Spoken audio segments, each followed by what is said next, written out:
दरबार का काम पूरा करके बादशाह अकबर रोज की तरह अपने खास दरबारियों और बीरबल के साथ शाही बाग में टहल रहे थे। जनवरी का महीना होने की वजह से मौसम कुछ ज्यादा ही ठंडा था। इस साल ठंड कुछ ज्यादा ही है। जी हाँ हुजूर, इतनी सर्दी में लोग शाम को घर से भी नहीं निकलते हैं। सुना है कि इस हफ्ते की रातें साल की सबसे ठंडी रातें होंगी। हमें भी यही लगता है।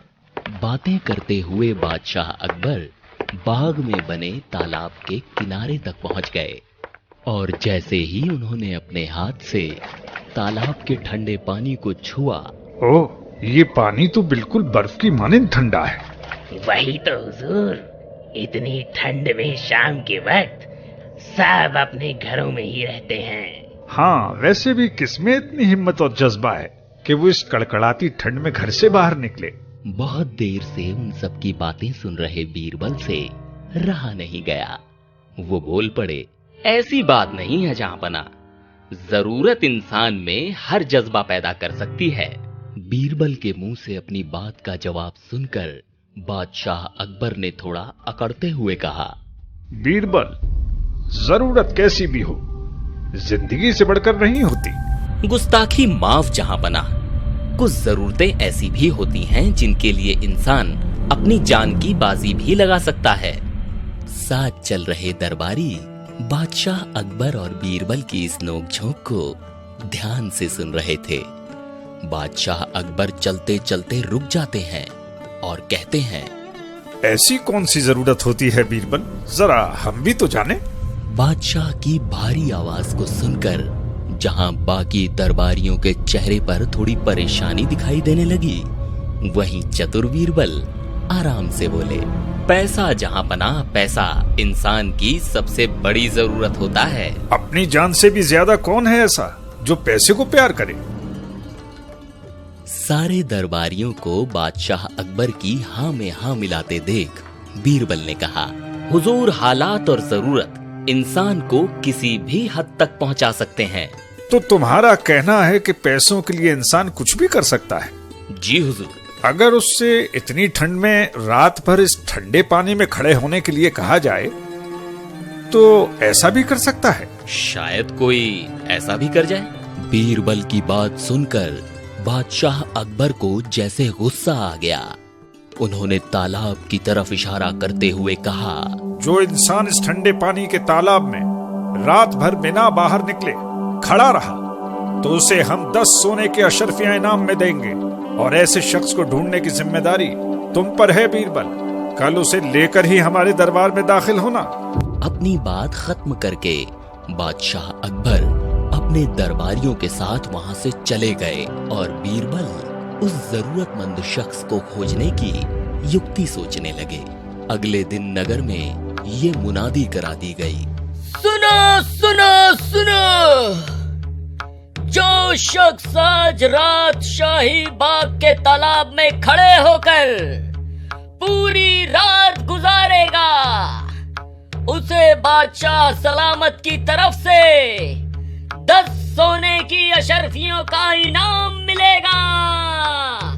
सुनो सुनो सुनो। उसी राज्य में एक गरीब धोबी रहता था जिसे अपनी बेटी की शादी के लिए रुपयों की जरूरत थी।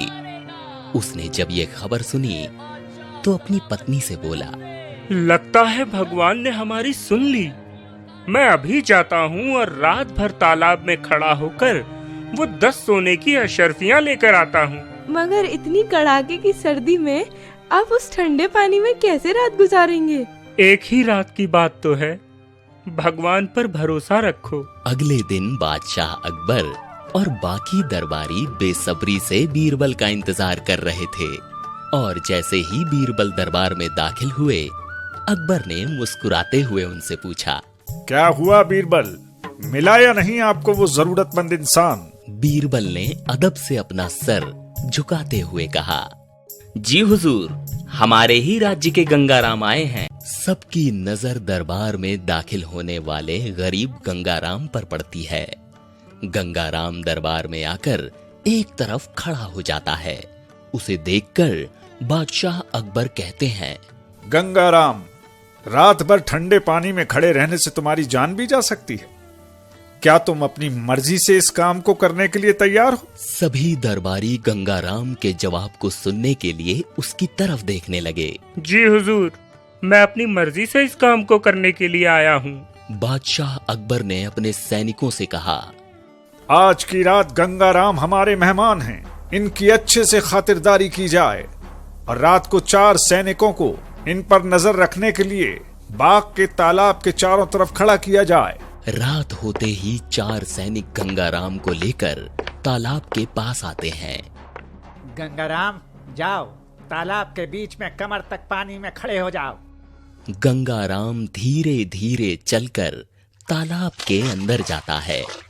पानी ठंडा होने की वजह से उसका शरीर कांपने लगता है। वो कमर तक पानी में हाथ जोड़े खड़ा हो जाता है। चारों सैनिक भी चारों दिशाओं में खड़े होकर गंगाराम पर नजर रखते हैं। हे ईश्वर, कैसे भी मुझे इतनी इच्छा शक्ति दे दे कि मैं इस ठंडे पानी में रात बिता सकूं। सारे सैनिकों की नजर ठंड से ठिठुरते हुए गंगाराम पर रहती है। दूसरी सुबह दरबार पूरा भरा हुआ था। बादशाह अकबर ने अपने सैनिक से कहा, गंगाराम को हाजिर किया जाए। गंगाराम, दरबार में हाजिर हों। सबकी नजरें दरबार के मुख्य द्वार पर जाती हैं, जहां से वो चारों सैनिक गंगाराम को लेकर दरबार में दाखिल होते हैं। गंगाराम अकबर के सामने हाथ जोड़कर खड़ा हो जाता है। तो तुमने पूरी रात ठंडे पानी में बिताई? जी हुजूर। बादशाह अकबर ने गंगाराम को लेकर आने वाले सिपाहियों से पूछा, सिपाहियों, तुमने चारों दिशाओं में गंगाराम पर नजर रखी थी? क्या सही में गंगाराम पूरी रात बाग के तालाब के ठंडे पानी में खड़ा रहा? जहाँ पना, हम पूरी मुस्तैदी से गंगाराम पर नजर रखे हुए थे। रात के दूसरे पहर से सुबह सूरज निकलने तक गंगाराम एकटक तालाब के पानी में खड़ा था हुजूर। सैनिक की बात सुनकर बादशाह अकबर को बहुत अचरज हुआ और उन्होंने गंगाराम से पूछा, गंगाराम, मौसम इतना ठंडा है और तुम रात भर पानी में खड़े रहे, तुम्हें पानी की ठंडक महसूस नहीं हुई क्या?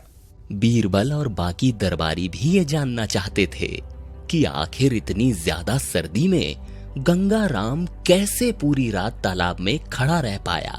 हुजूर, चारों तरफ सिपाहियों का पहरा था और मौसम भी बहुत ठंडा था। ऐसा लग रहा था कि एक पहर भी निकलना मुश्किल होगा महाराज, मुश्किल होगा। गंगाराम ने बादशाह अकबर को बताया कि कैसे रात को कपकपाती हुई सर्दी में जब उसने देखा कि तालाब से थोड़ी दूरी पर एक दीपक जल रहा है, तो अपना पूरा ध्यान उस जलते हुए दीपक पर लगा दिया। गंगाराम ने आगे कहा, बस हुजूर, रात में दीपक की वही लौ मेरा सहारा बनी। उसे देखते हुए मैंने पूरी रात गुजार दी। वही तो हम सोच रहे थे कि बिना गर्मी लिए कोई कैसे पूरी रात इस ठंडे पानी में बिता सकता है। मैं कुछ समझा नहीं हुजूर। गंगाराम, तुम रात भर उस दिए की लौ से गर्मी लेते रहे, जिससे कि पानी की ठंडक तुम्हें महसूस ना हो। इसीलिए तुम्हें इनाम तो नहीं मगर सजा जरूर मिलेगी। हुजूर, अगर मुझसे कोई गलती हो गई हो तो मुझे माफ कर दीजिए हुजूर, मगर आपके आगे हाथ जोड़ता हूँ कि मुझे सजा मत दीजिए। दरबार में जैसे सन्नाटा छा गया। हर कोई बादशाह अकबर के गुस्से को देखकर डरा हुआ था और गंगाराम डर के मारे थर थर कांप रहा था।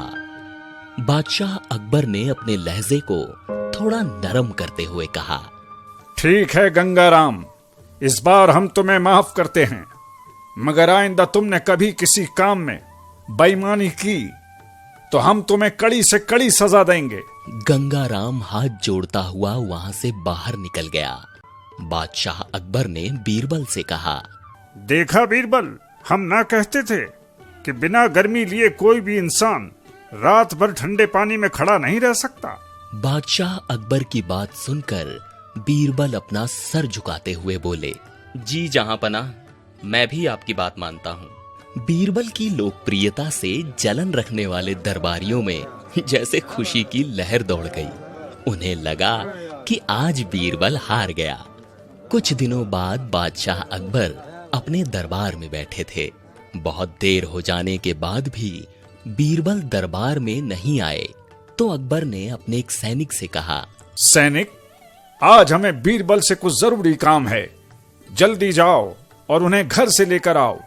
बादशाह अकबर के हुक्म को सुनकर वो सैनिक फौरन अपना घोड़ा लेकर बीरबल को लेने उनके घर पहुंचा।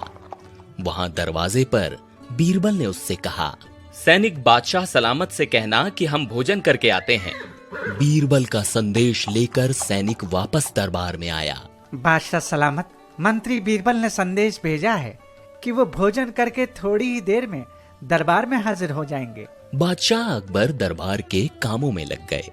जब कुछ देर बाद भी बीरबल नहीं दिखे तो अकबर ने फिर से कहा, सैनिक, ऐसा कौन सा खाना खा रहे हैं बीरबल जो अभी तक दरबार में नहीं पहुंच पाए? जाओ और जल्दी उन्हें दरबार में लेकर आओ। वो सैनिक फिर से अपने घोड़े पर सवार होकर बीरबल के पास पहुंचा।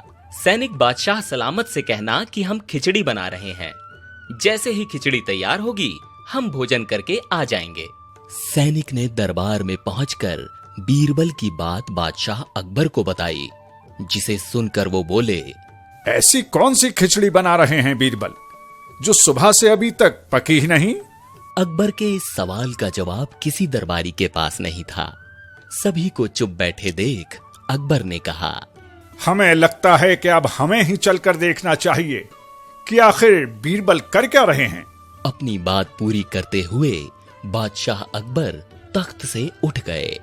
इधर बीरबल से बैर रखने वाले दरबारी फिर से खुश हो उठे कि आज फिर बीरबल को बादशाह का गुस्सा झेलना पड़ेगा।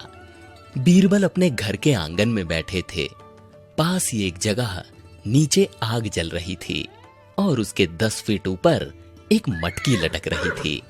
बादशाह अकबर और बाकी दरबारियों को आता देख बीरबल अपनी जगह से खड़े हुए।